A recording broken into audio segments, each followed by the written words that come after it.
Simple interest চ্যাপ্টারে formula মুখস্থ করেও অঙ্ক মিলছে না? তাহলে আজকের ভিডিওর পর এই প্রবলেমসগুলো দেখলেই মাথায় ঠিক মেথড চলে আসবে। Hello students, welcome to maths with Kanika ma'am. চলো তবে শুরু করা যাক।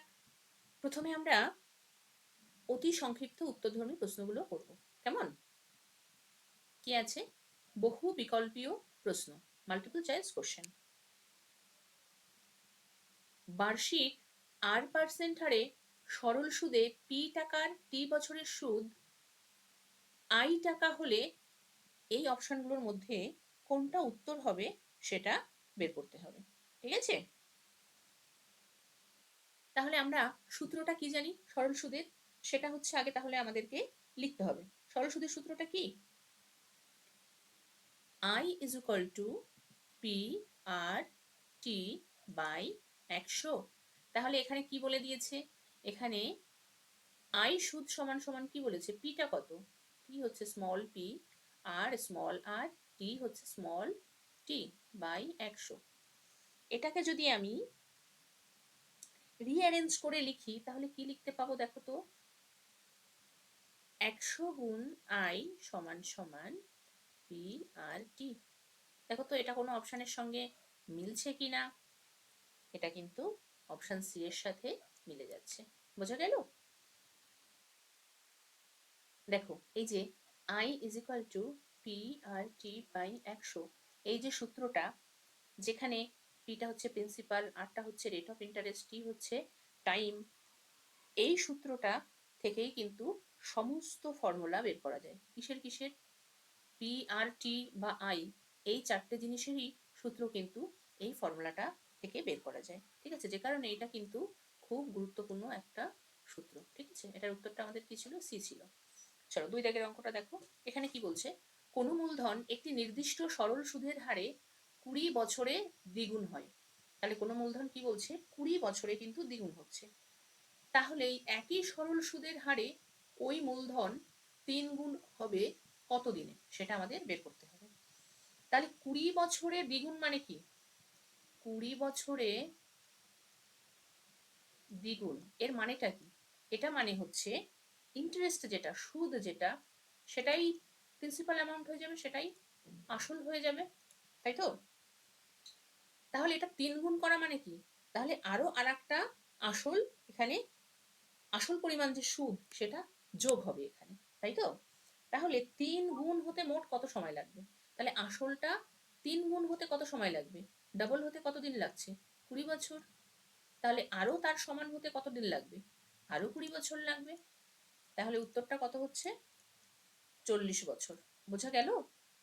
দেখো সিম্পল ইন্টারেস্টের সুদ সব সময় সময়ের সঙ্গে প্রপোর্শনাল হয়, মানে সমানুপাতিক হয়। তাই সময় যদি ডাবল হয়, সুদও কিন্তু ডাবল হবে। বোঝা গেল? তাহলে উত্তর হচ্ছে এখানে 40 বছর। এবার 3 দাগের অঙ্কটা দেখো। কোনো মূলধন 10 বছরে দ্বিগুণ হবে, এখানে সময়টা বলে দিয়েছে 10 বছরে কোনো একটা মূলধন দ্বিগুণ হবে, তাহলে তার বার্ষিক সরল সুদের হার কত সেটা বের করতে হবে। দেখো দ্বিগুণ মানে অ্যামাউন্ট হবে প্রিন্সিপালের 2 গুণ। বুঝতে পেরেছো? দ্বিগুণ মানে হচ্ছে মূলধনটা কি হবে? দ্বিগুণ মানে সবসময় মনে রাখবে যে অ্যামাউন্ট সেটা সবসময় প্রিন্সিপালের ডাবল হবে। প্রিন্সিপালের ডাবল মানে কি হবে?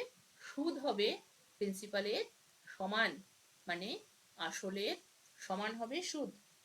ঠিক আছে? তাহলে আমাদের কি ফর্মুলা আছে? ফর্মুলাটা আমরা ইউজ করি। দেখো I is equal to PR/T by 100। এখানে সবই জানো। এই পিটা হচ্ছে আসল মূলধন আর কি, আরটা কি? সুদের হার,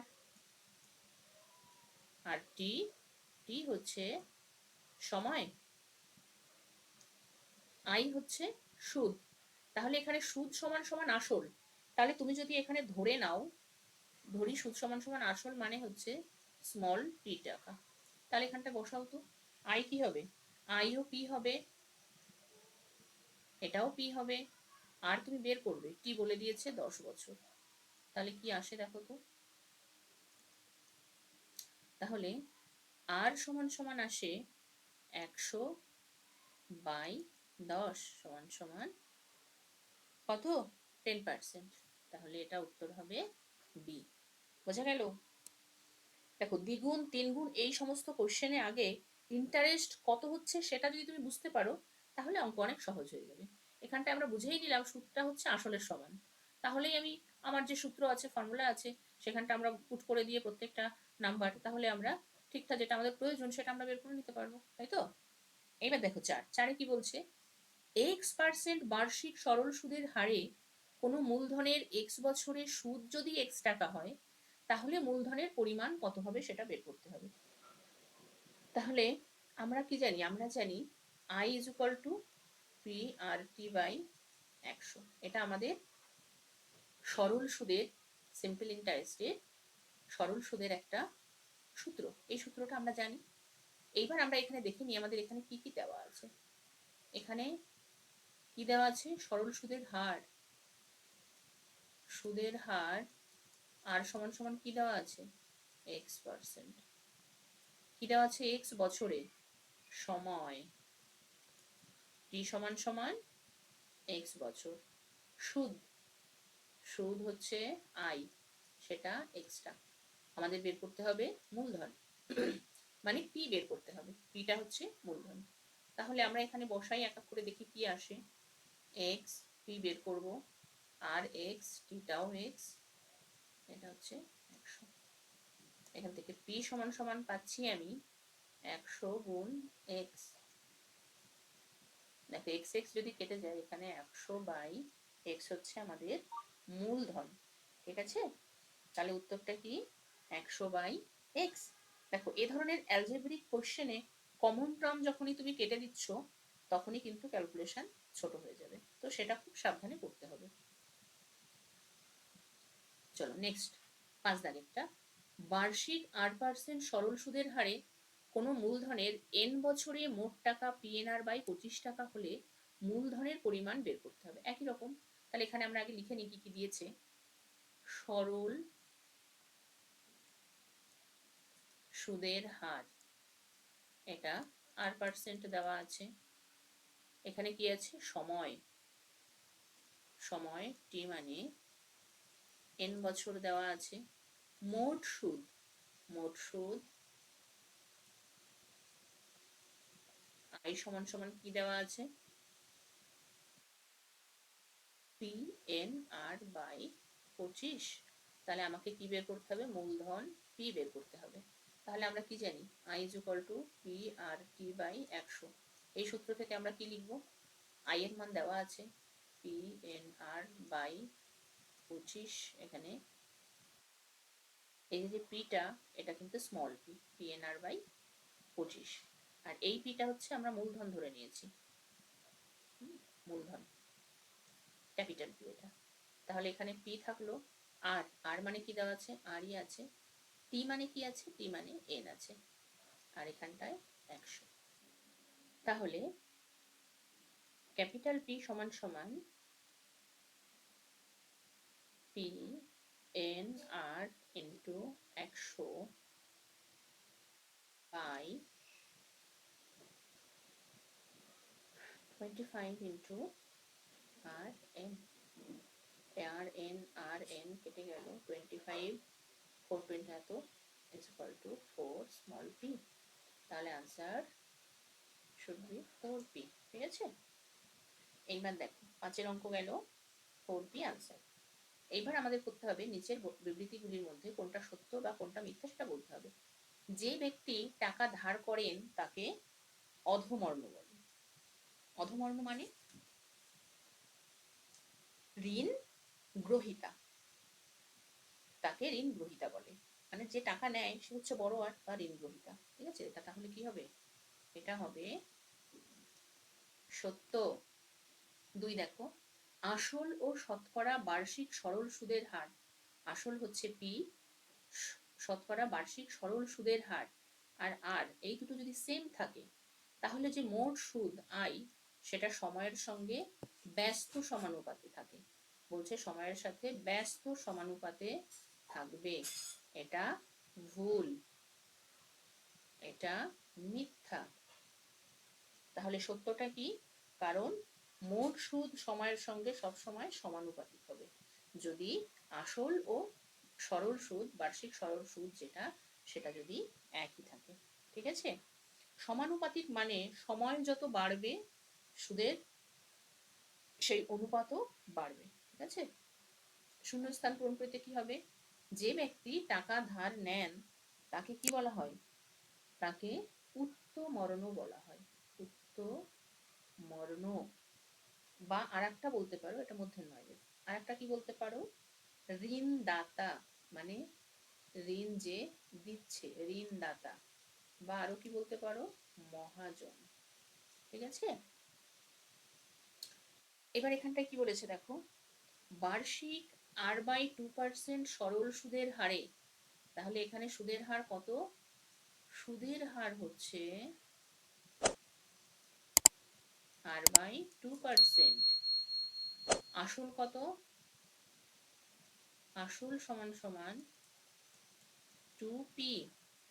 টি বছরে। সময় কত? সময় হচ্ছে টি। তাহলে আমি কি বের করব? সুদ। সুদ আই সমান সমান কি হবে? P R T by 100। এখানে পি কত? পিটা হচ্ছে 2p, আর হচ্ছে R/2, টিটা টি আছে বাই 100। তাহলে কেটে গিয়ে এটা থাকছে পি আর টি বাই 100। তাহলে আমরা কি জানি? অ্যামাউন্ট মানে সুদ আর আসল। সুদ আসল কি হবে? অ্যামাউন্ট। সুদ আসল অ্যামাউন্ট, এটা মানে পি। পি মানে প্রিন্সিপাল প্লাস ইন্টারেস্ট, মানে আসল প্লাস সুদ। আসল কত আছে? 2p। সুদ কত বের করলাম? P R T by 100। তাহলে এখানটায় কত হচ্ছে? তাহলে শূন্য স্থানে হচ্ছে পি আর টি বাই 100। বোঝা গেল? এইবার দেখো, এখানটা একটা জিনিস সবসময় মনে রাখতে হবে, সুদ আসল মানে সব সময় প্রিন্সিপাল প্লাস ইন্টারেস্ট, এই দুটো একসাথে হবে। এক বছরে আসল ও সুদ আসলের অনুপাত বলে দিয়েছে 8:9। তাহলে বার্ষিক সরল সুদের হার বের করতে হবে। তাহলে আমি এখানে ধরে নিই, ধরি আসল 8x এবং সুদ আসল 9x। তাহলে অতএব সুদ কত হবে? সুদ সমান সমান 9x মাইনাস 8x সমান সমান x হবে। সময়টা কত? সময় হচ্ছে, সময় 1 বছর, সময়ের পরিমাণ 1 বছর। তাহলে আমাকে কি বের করতে হচ্ছে? সুদের হার। তাহলে আমরা সূত্র কি জানি? আমরা জানি I is equal to PRT by 100। তাহলে এখানে আমরা কি করতে পারি? এখানে আমরা বের, I এর মান দেওয়া আছে x, p দেওয়া আছে 8x, আর বের করতে হবে t আছে 1, এটা 100। তাহলে এখান থেকে আমি কি পাবো? r সমান সমান 100x বাই 8x। x কেটে গেল, 4 2 8, 4 25, মানে 25-এর 2 মানে 12.5%। তাহলে আমাদের উত্তর কত হবে? সুদের হার 12.112%। ক্লিয়ার? রেশিওর কোশ্চেনে কি করবে? প্রথমে প্রিন্সিপাল, অ্যামাউন্ট আর ইন্টারেস্ট আলাদা যদি করে নিতে পারো তাহলে কিন্তু অঙ্কটা খুব সহজ হয়ে যাবে। তো আজকের ভিডিওটা এখানেই শেষ। আশা করি আজকের অতি সংক্ষিপ্ত উত্তরধর্মী প্রশ্নগুলো তোমাদের অনেক ভালোভাবে ক্লিয়ার হয়েছে। ভিডিওটি হেল্পফুল লাগলে অবশ্যই লাইক করবে আর কমেন্ট করে জানাবে নেক্সট কোন চ্যাপ্টারের ভিডিও চাইছো, কেমন? আর বন্ধুদের সঙ্গে শেয়ার করতে ভুলবে না। আর ম্যাথসকে সহজভাবে যদি শিখতে চাও আরও, তাহলে অবশ্যই ম্যাথস উইথ কণিকা ম্যাম চ্যানেলটাকে ফলো করতে হবে বা সাবস্ক্রাইব করতে হবে। ঠিক আছে? Thank you for watching. Tata.